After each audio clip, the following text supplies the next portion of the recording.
Ladies and gentlemen, welcome back to our latest episode as part 2 of the Manhunt just went live this week. Today we're going to take a trip down memory lane though and revisit the first Manhunt of Year 5. Join me as we explore the changes and share my thoughts and opinions on this captivating journey. So let's dive right in.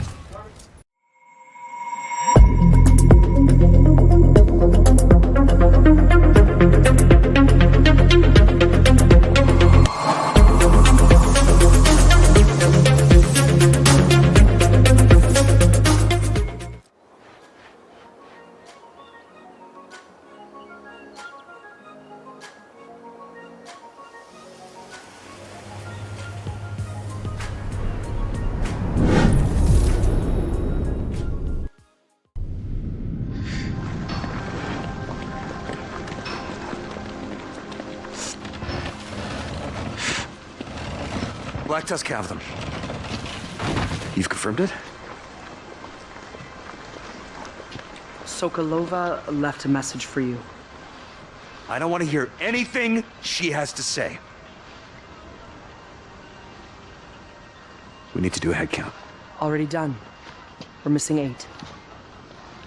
3 at the White House. We know about Cindy. Who else is missing? Chernenko and the strategist. Shit. Yeah. Where's Kelso? Went back to New York. You doing okay? I know you and Fred were close. We were just friends. I was your brother. Are you okay? No. No, I'm not.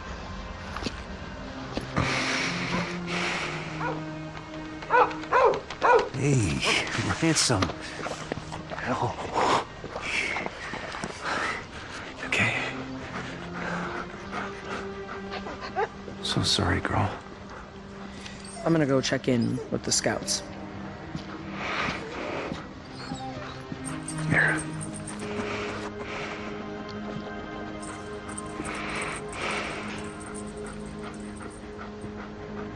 Here you go.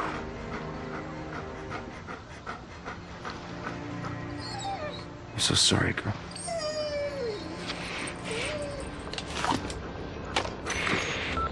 Agent, gear up. Black Tusk has hostages. We need to get our people back.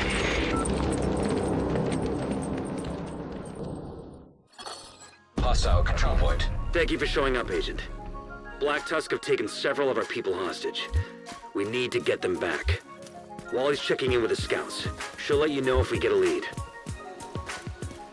Hey, Agent, it's Wally.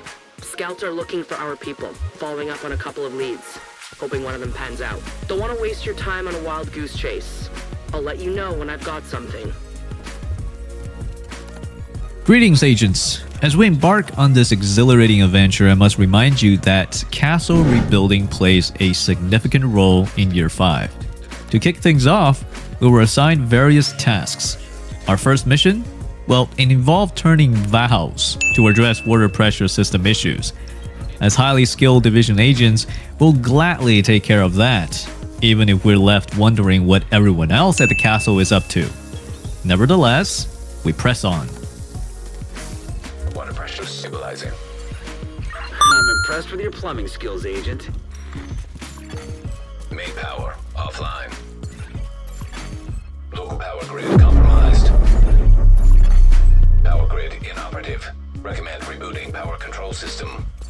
Next up, the local power grid faces a compromise, and we were called upon to reboot the power control system. Another manual task, one that anyone else could have handled. I mean, it's not exactly rocket science, right? We simply removed the central power node from the switch, flipped it on, and voila. Task completed, though it seems a bit too straightforward. Now, let's talk about the castle's most endearing addition, shall we? A furry companion named Ransom. How adorable is this four-legged friend, huh? Good doggy indeed. Moving right along, we encountered one more node that needed disengaging, and surprisingly, it did the trick. The The power grid stabilized, and after a bit more tinkering than just flipping a generator switch, everything was up and running smoothly. I have to admit, it all felt a tad oversimplified.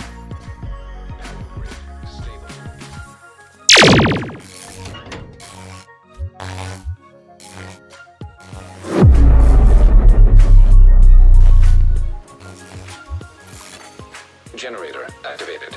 Power online. Fluctuations in local power detected. Communications facilities offline. Of course, normalizing the power grid was just the beginning. Local power fluctuations and offline communications presented a new challenge. We anticipated some rewiring or troubleshooting, but it turned out all we needed to do was nudge another node. And just like that, the problem was solved. Hostile control point identified. We'd even had to face the moon with a satellite disk. Talk about simplicity. Communications restored.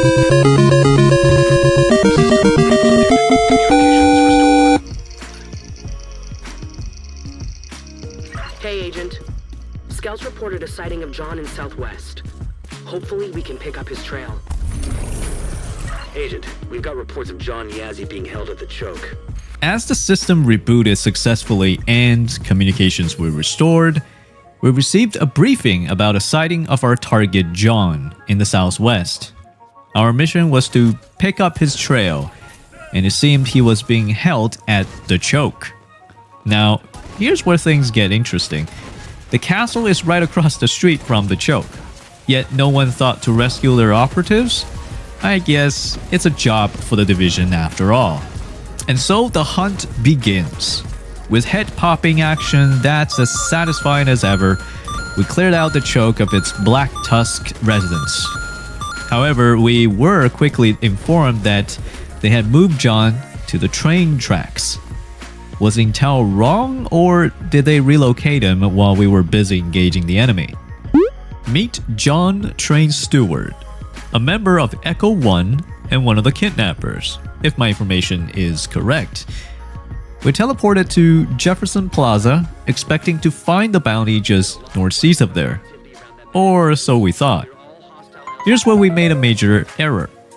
Instead of following the markers as we should have, the game activated the Jefferson Plaza mission, diverting our attention instead. We ended up venturing into the subway systems, thinking that's where the supposed train tracks were. Oh well, we completed the whole mission anyway, despite realizing midway that we had gone off track. After teleporting back to Jefferson Plaza, we finally headed northeast, traversing an alleyway until we stumbled upon the actual train tracks. This area felt refreshingly unfamiliar, as we rarely ventured here except for low-level bounties. It was a breath of fresh air to have a part of the manhunt in this particular location. And here comes the moment of realization. It dawned on me that the determined talent was back to its former glory. I might have been among the first to notice because I still wielded sniper rifles, even after their power was nerfed in the last update. But once I discovered the truth, there was no stopping me from confirming it further.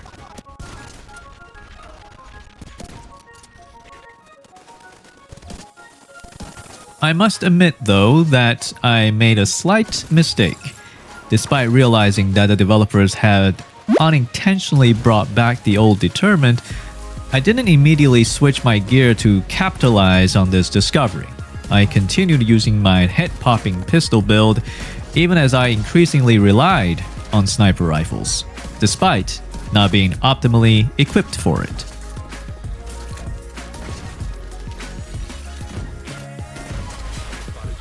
On the trail, as we pushed forward in our search for John, we discovered him near a helipad. Now, for someone called John Train Steward, he was surprisingly not deep within the train tracks. Logically, he was trying to make his escape, but his name and location didn't quite match up.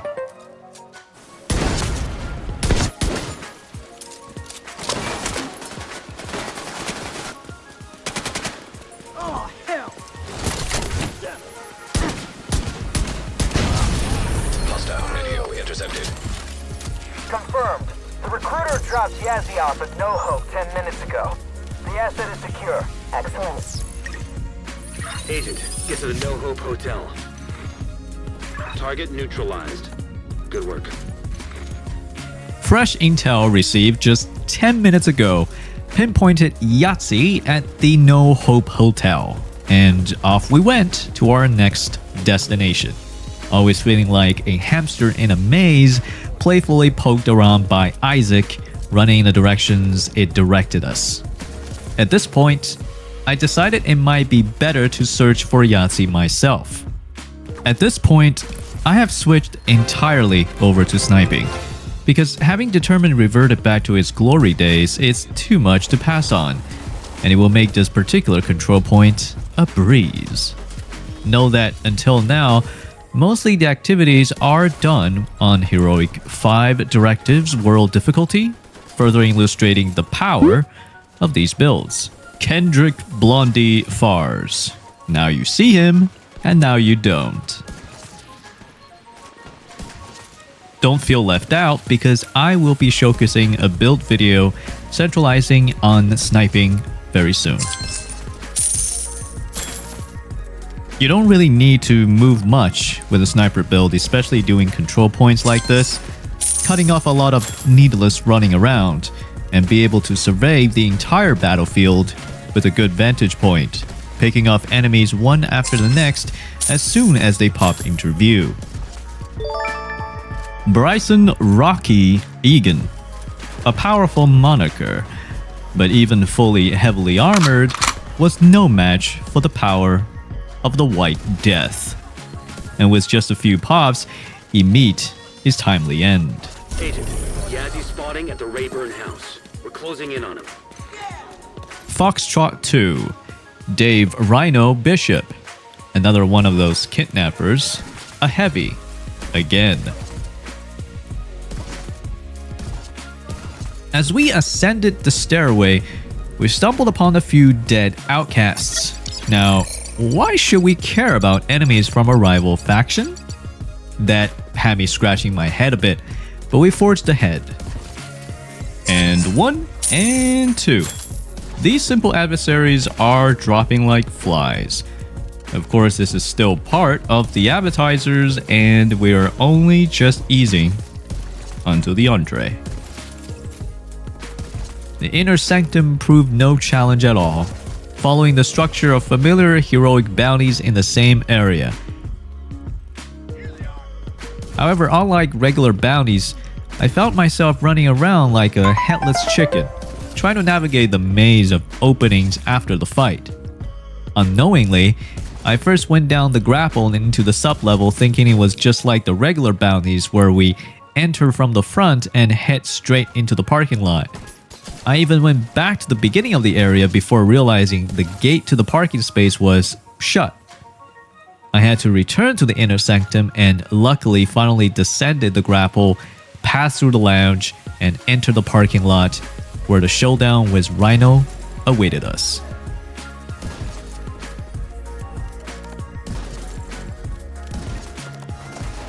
It seemed these enemies had a singular spawn point, the sewers. Finding Rhino requires some tactical maneuvering, knowing he was fully armored. I had to switch targets to trigger the headhunter talent. So each time I landed shots on Rhino, not enough to shatter his helmet, I swiftly changed focus to a different target, securing a headshot kill to activate the headhunter buff.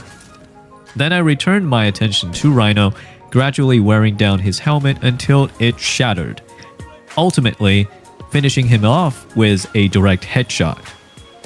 And for my strategic approach, I was rewarded with an exotic drop. How generous. Gabriel Dynamite Gonzalez, the man of the hour, the one responsible. And finally, rescuing John. We reached the location where John Yazzi was being held captive. But with each incorrect Isaac sighting and the wasted time, it felt like we were being led astray. Initially, we faced only one captor, but now there were 4. The Space Administration HQ awaits us, a mission that isn't exactly my favorite to be honest. But armed with our trusty White Death sniper rifle, we would soldier on. And here comes the highlight of this entire manhunt, a truly unlucky rogue encounter. My sympathies to the rogue. Rogue agent detected. Let's go! Grenade out! Rogue agent detected. Rogue agent deleted. The rest of the way was a breeze, even as we caught a glimpse of Dynamite's ugly face, but we paid him no attention, too busy eliminating his lackeys, that is. With a gentle pop to the head, Dynamite went out with a bang. And that concludes the rescue of John Yazzi, although we didn't really participate in his rescue per se. He simply teleported to the castle by himself. We didn't even see where he was tied up, if he was at all. Congratulations, we have successfully rescued John Yazzi from the greasy hands of the Black Tusk. Most of it was running around in circles, but we did get the job done. Hey Agent, it's Wally. Jack's been picking up some strange intel on the mobile shade server. Meet me at the castle if you want to know more. Back at the castle, we had a chance to speak with John, who thanked us in the most passive way possible. Being a pilot, his sole purpose seems to be offering us a menu, allowing us to select any location for him to fly us to via helicopter, I presume. But it was completely useless, since we could already teleport anywhere using the Omega map. So it was nice having John around, even though we would never speak to him again. In the end, Wally had something nice to say to us, leading us to the ever-infamous Descent game mode as a pilot tie-in. Hey Agent, you ever dream of infiltrating a secret government lab? For the past couple of months, Jack has been picking up some weird comms on the mobile shade server. We tracked a signal to this super high-tech underground bunker running this special security protocol. I've never seen a program like this. It is not friendly to shade tech. To get further than the lobby, you'll need to leave your gear. There's something already programmed in Isaac's code that will give you access. Agent, I need you to go to the facility, enter the program and overload it so I can access their systems and get more intel on the Black Tusk and their operation. However, Descent is an entirely separate game mode and instance that offers no story elements. A bit of a shame, really. I've been playing Descent a lot lately and even working on a comprehensive guide video, so stay tuned for that. Once you enter the facility, you'll lose access to your shade tech. Your gear won't work the same. If you're willing to take the Descent into the program, you can overload the AI so I can access the database and get more intel on the Black Tusk. The program is impressive. Someone went to a lot of trouble to protect the facility. I know it's not ideal walking in without your gear into what may be a death trap, but hey, you should be used to that, Agent. To run the program, you'll need to use the simulation gear and weapons. For the simulation, you won't be an agent. Now you're like a cool new green operator. The radio comms don't work in the facility, so Isaac will be your guide while I access the database. Have fun overloading the system. I mean, good luck, Agent. Thank you all so much for tuning in today, and I'll be back with new videos on the second manhunt as it leads us all the way to our girl, Mari Singh. Until the next episode, take care and happy hunting.